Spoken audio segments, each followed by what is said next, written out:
You're listening to Product Biz Made Easy. This is episode 44, and today we're talking to Nicole Sims all about the benefits of doing pop-up shops. So I hope you stick around.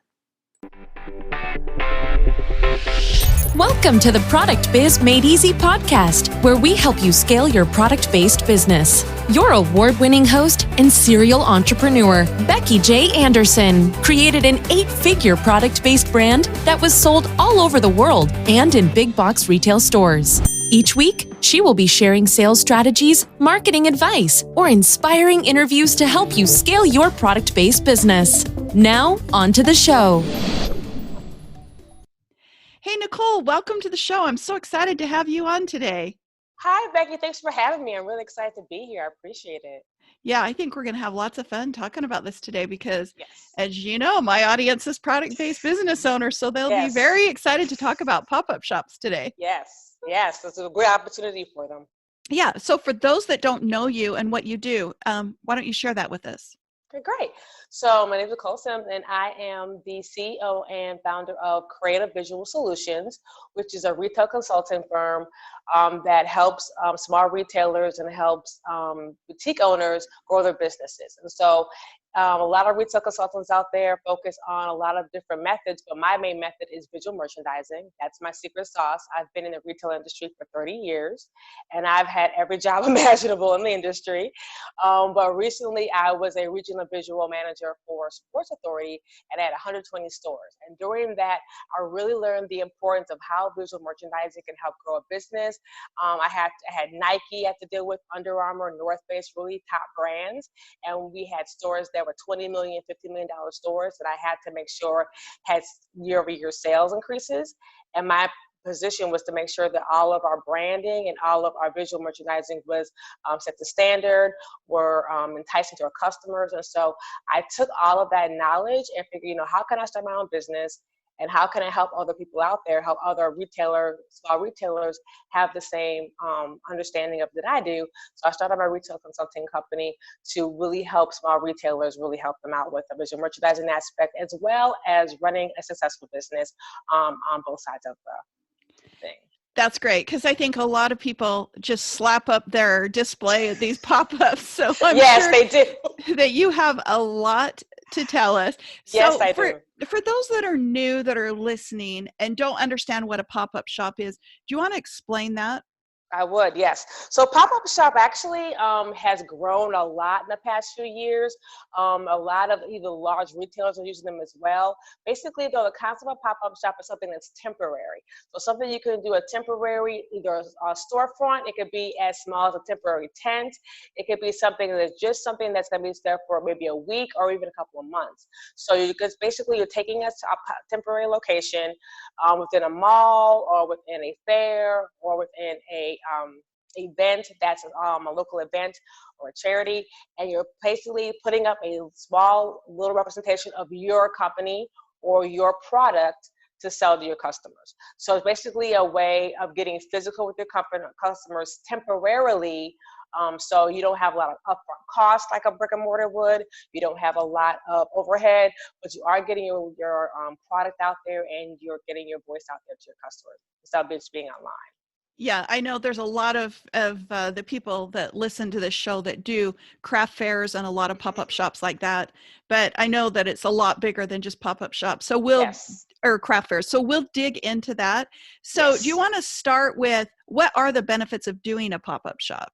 Yes, I will. There's actually quite a few. So then we have to talk about this retail apocalypse and talk about how all these companies, you've seen go out of business, but it's still important that you're still having the large majority of people still want to shop physically.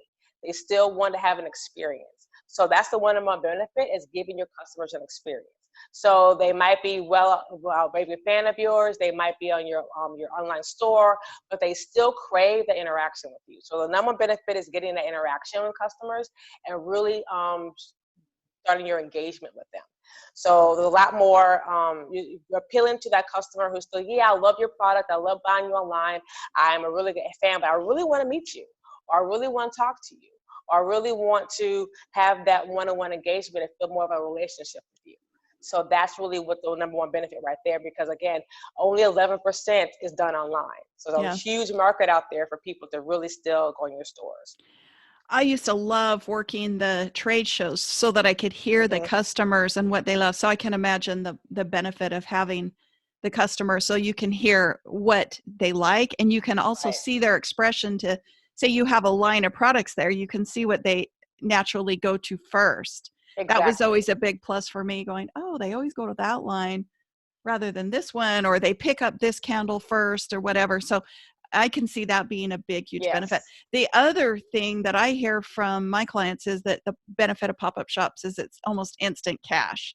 It's Yes. a way to drive revenue quick. and Yes. and Yeah, customers are more apt to buy when they're there and they're seeing you and are touching you. Like, oh, I like this. I'm gonna just pick it up. Instead of, when they're online, they have time to think about it, and it just, it's more of an immediate response. So yes. yeah, yeah, that's great.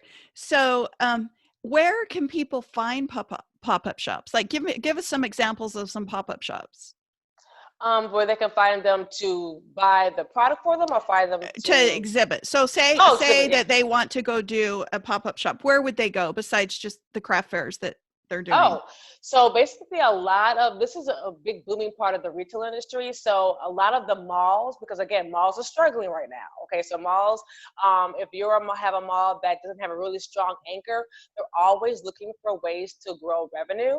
And so kiosks are huge in malls right now. So you can have that. That's one of the best pop-up shops you can do, especially for people who have more of like a candle or a hard goods based business, because it's easy to set up. All you need is like a little bitty cart or tents. You can do shelving, and it's really simple and inexpensive, but it gives more traffic to the mall. And so they're really open to having new vendors there, and they know it's not going to be a long-term contract, so they love it. Also, if you go into any type of fair that is going to attract a certain kind of customer. So I know a lot of pop-up shops that my clients go to are business fairs, or warehouse fairs, or fairs where people are actually going to buy, and they're actually going to people in the industry who are going there for industry know-hows or industry insiders, and they're going there for a conference. And so even though they're going there for a conference, it's a boutique conference, they're learning, they also have a pop-up shops lined out so people can show future boutiques, so future products. So they go there. So even though they're there for one reason, for a business, they still want to have opportunity for shopping on their time off. That's a good idea. A lot of times if you live in a warm climate area and you have beachfront areas, a lot of times you can go down to the pier and then just do regular pop-up shops there that align with the neighborhood. So you sell a lot of like beachwear or beach accessories, and you can go to a pop-up shop area down there by the pier that is aligned with that traffic is already going to be there. So basically, there's a lot of opportunities out there when you want to partnership with people who are looking for traffic. But the number one way I recommend is the malls and strip centers, because they really need traffic, and they're really fighting for that traffic, they're really fighting for that dollar, and they can entice people with, hey, I have this great vendor, I have this great new pop-up coming in, or this new kiosk. It really is a partnership for them to get more traffic and more people to their mall, and that is good for you for more exposure. You gave some really good tips there. I'll tell you, having had stores in the malls myself, I can see how the pop-up shops in malls would be very good, Mm-hmm. Mm-hmm. because the way the malls are struggling right now, there's a lot of empty space. And I look Yes. at it this way: you already have the no, go negotiate and get the yes with the mall management. So you can say, can I come in and do a pop-up for the weekend, or can I come in and do one for a short period of time instead of paying for the whole month's rent? Also, instead of paying for the rent based on a fee, a lot of these malls will negotiate a percentage of your sales. So if you Correct. show them your receipts, that's a great one. I also like the idea of the business conferences as well, because I've been to a lot of business conferences and found a lot of vendors and resources at those. So Mm-hmm. that's brilliant. Same thing with the warm climate idea. You said, I'm in a warm climate here, and so we have an outdoor theater, and Mm-hmm. they'll put up every weekend, they'll put up little vendors there, and that's fun. Oh, and I had another idea that you didn't say. Offices. So for Mm-hmm. example, go to a big office and ask if you can put a pop-up for just the afternoon during the lunch break. So while all the people are going down, for like Valentine's. You could have Valentine gifts to go so they don't have to worry, or Mother's Day or things like that, where these pop-up shops can be short and sweet for the day, or they can be for days or weeks or months, but just not like a mall. So really, really good ideas you gave there. Okay, so you said that there are 4 key visual setup components. You told me before we jumped on the podcast. Do you want to go through those so that I as do. they're setting them up, they set them up correctly? Yeah, and that's the one thing that I noticed. A lot of people, even your customers or your clients and listeners, probably have done a few pop-up shops, but what I've seen is they're not doing them correctly and not doing them to get the most impact. And it doesn't make a difference what kind of products you have. It just makes a difference. The key elements of visual merchandising are pretty much universal. So I just want to go over those to make sure that when you do your pop-up shop, that you're inviting, you get the best bang for your buck, because you want customers to come in. And the most important thing over all of these points is experience. You want to give your customers experience. That's what they're there for, to get that one-on-one experience with you, and you want to do all you can.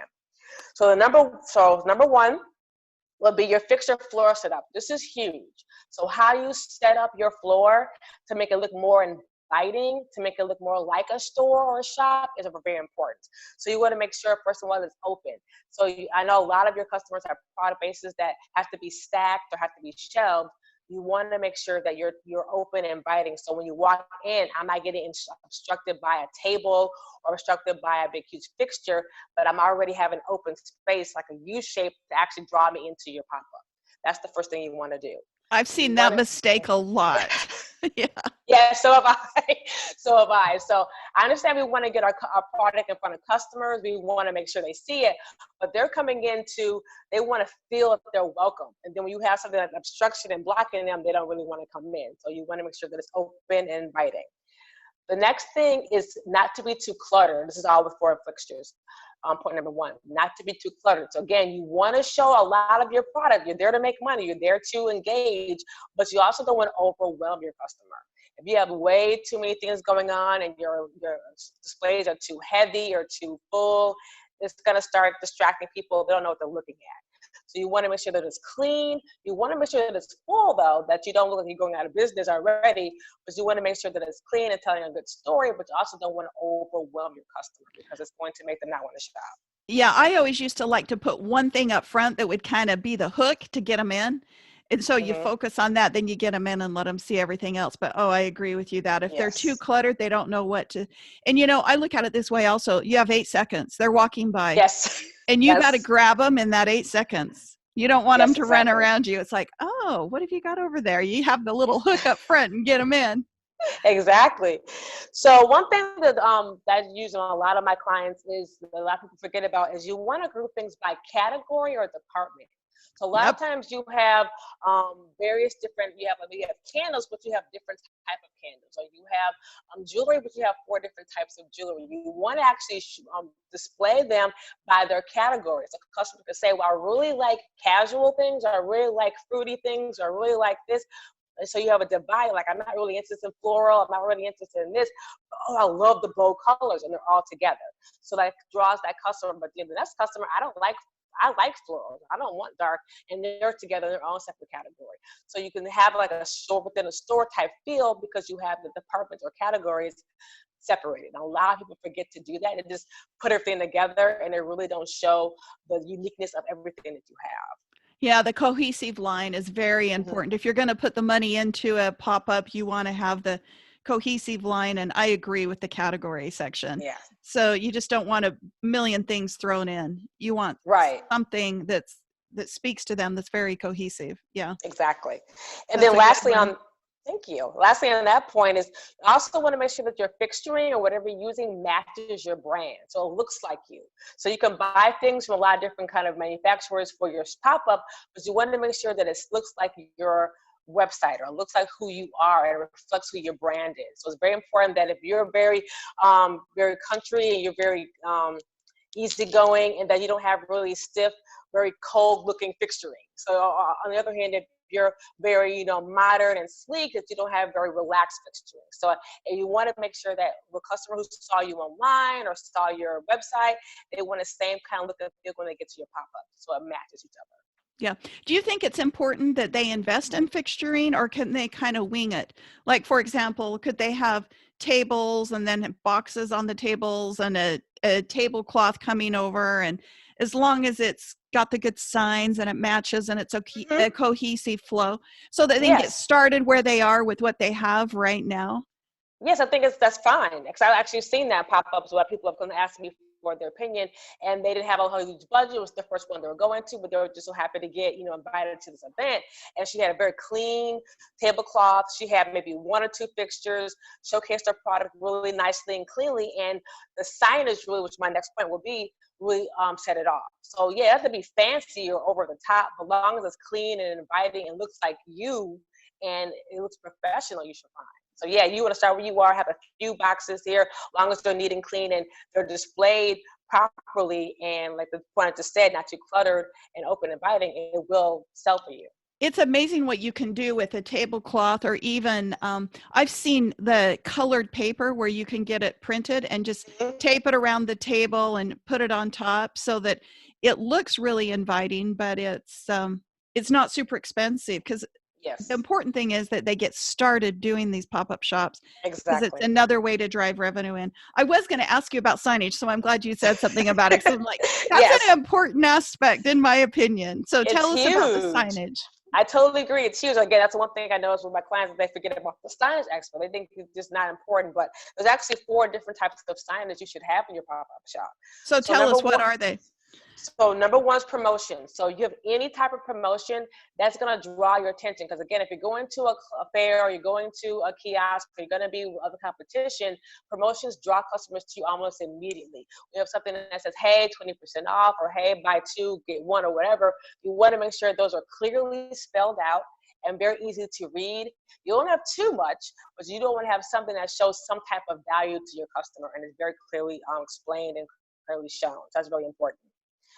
The next one is directional. So when I talked about having your category, if you can have those categories spelled out. So again, when I'm at the beginning as a customer, I'm at the front of your pop-up shop, and I'm kind of skimming through, like you said, the 8 seconds, I can see right away, okay, this says denim, or this says floral, this says that. I can already see where I'm going already. I can actually go there. I might not get the physical cue of the visual cue of what it is, but if I have a sign that tells me where my categories are, easier for me to find it and quicker for me to shop it, which is You know, really I good. think that's a really good one, and it's one that we did a lot of with ours. So, for example, for the listeners, so they understand what she means by that, like we Mhm. had candles, so the whole booth was candles, but then we had various lines. So we had the home baked candle line, and we had the floral line and the fruit line. We had different signs made up and put in front of every single category so they could see it. And it's amazing how cheap you can get those signs made up. You can get them printed online. If you plan ahead, you can get them at Vistaprint, you can get them Mhm. at Office Max or Staples. Walmart printing, there's Mhm. lots of printing places where you can get signage very cheap, and yet it will make you look so much more professional. So, Exactly. Exactly. what's the third Perfect. point? So the third point is your brand message. So you want to have something that talks about that showcases your brand. So if you have a logo, or you have a message or a catchphrase you always put on your website, or a quote, have that sprinkled throughout your pop-up shop, again, because this is an extension of you and your brand and who you are. So a lot of people might not know who you are, but some might, and they might have come to you because of your website or your online store. You want to make sure that it's actually backing up your brand message and that it matches. So it's really something simple as just having a couple signs of your logo, or a couple signs of a quote that you believe, or something that people know you by, and kind of sprinkle it out to make it more, again, an extension of you, which actually heightens the engagement your customer's going to have with you and your pop-up shop, which is really important. Yeah, that's good. And so the last one is informative. So the informative can be in 2 ways. So informative is about your product, especially if you have like a hard goods line. You want to have some information about how your product works, some of the why your product is better than someone else's, or maybe your key secret sauce ingredient, and then a little bit about you. So again, a lot of people are coming to these fairs or coming to these events, might not know who you are. Give them a little sign that talks about who you are. Give a little synopsis of who you are as a brand, a company, or as a person. What's your thought of why you made your company, or why you made these product, so what your passion is. Just a little bit more about you. Again, it gives more credibility to the product. It also gives more credibility to you as a brand, and then it makes the customer feel like they know you more and have more of a relationship with you. Yeah, I would call those even almost product knowledge signs.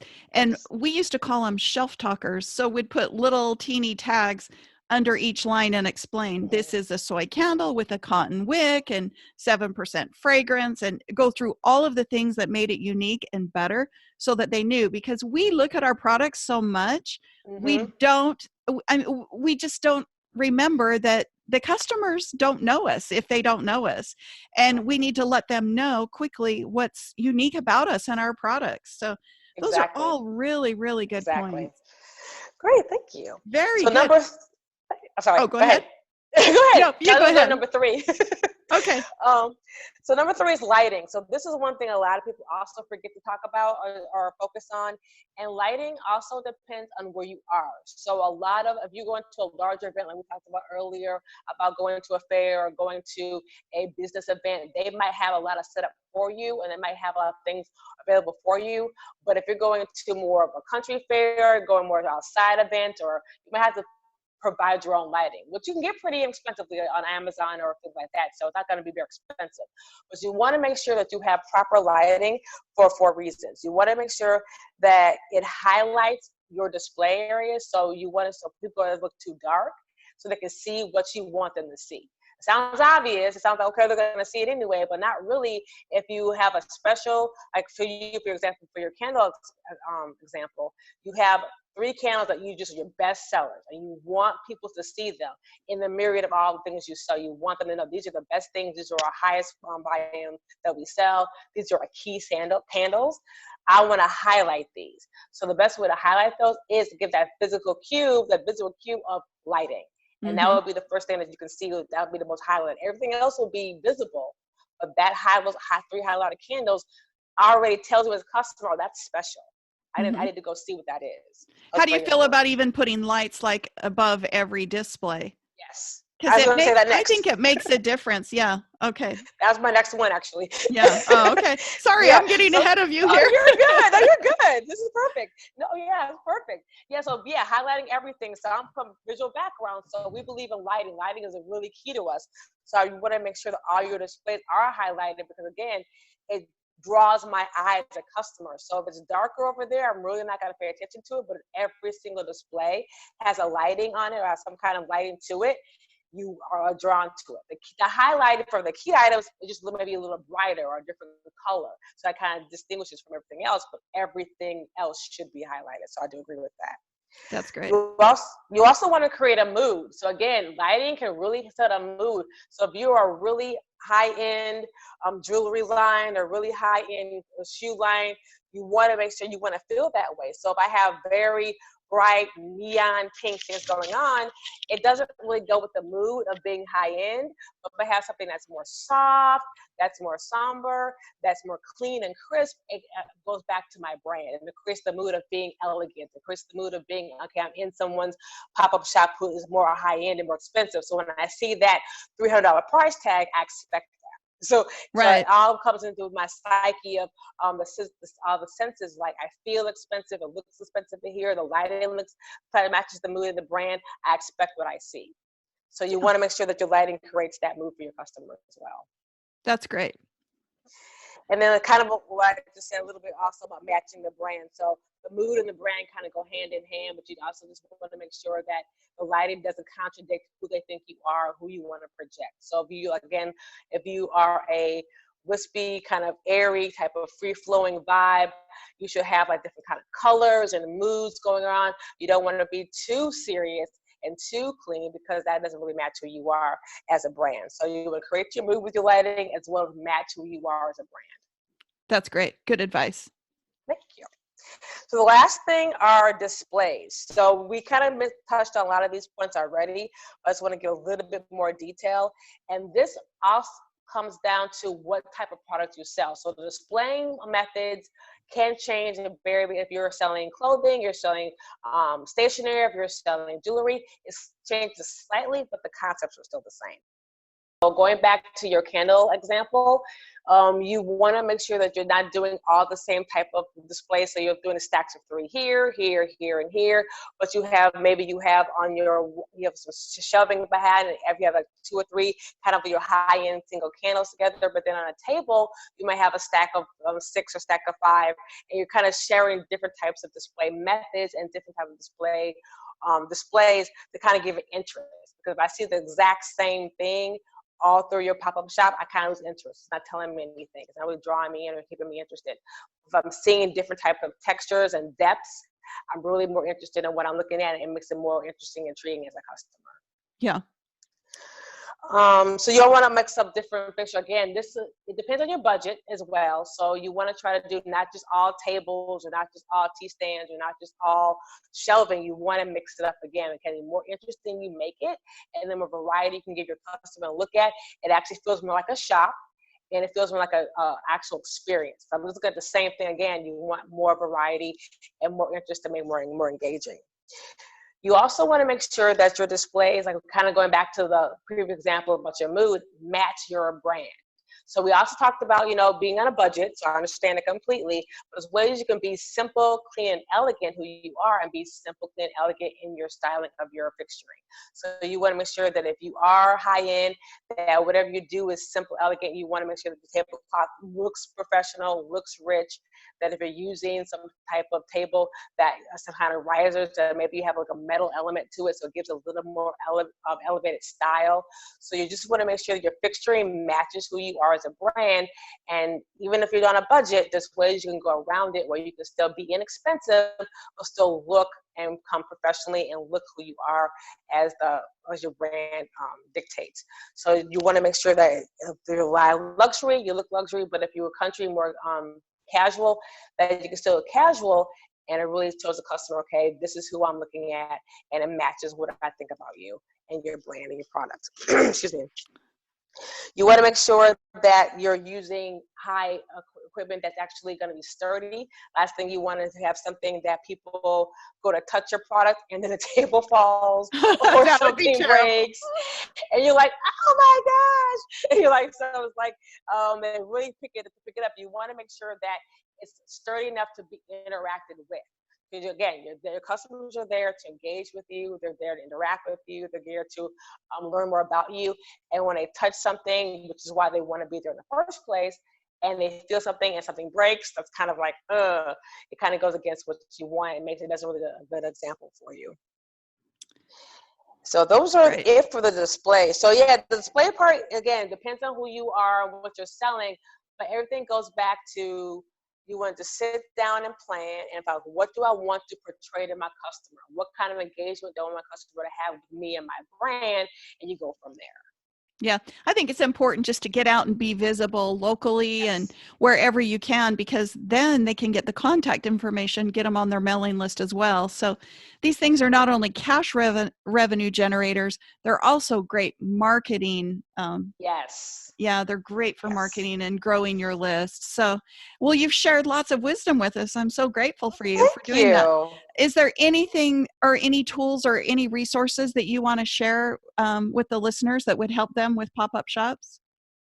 Yeah, well, I actually, there's a few resources out there, but you basically want to go to, I actually have independent retailer actually have an article on there about the 3 ways of doing a pop-up shop really easily. So if you're an independent retailer, and the 4 ways of doing a pop-up shop, that article's there for your resource.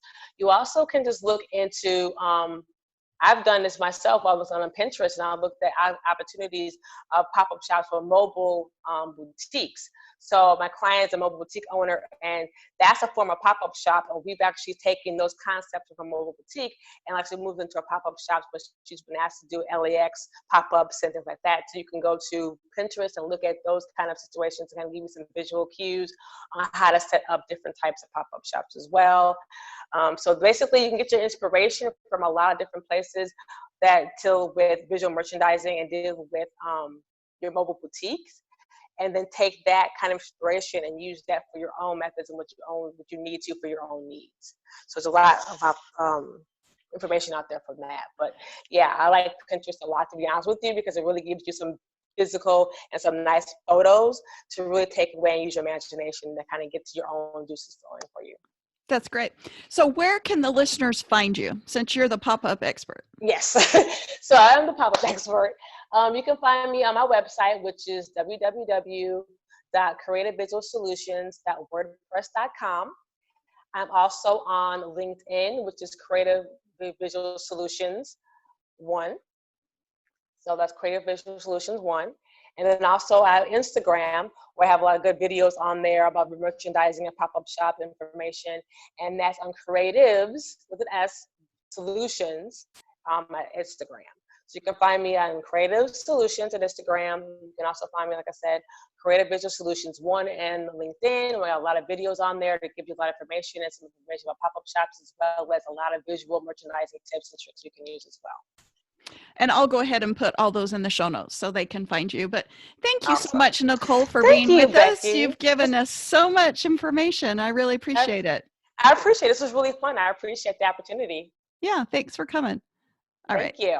Okay, Bye. As always, thank you so much for listening to Product Biz Made Easy podcast. And I hope that you'll go over to beckyjanderson.com and grab my free roadmap to help you build your product-based business. Have a great day, everybody. Bye-bye.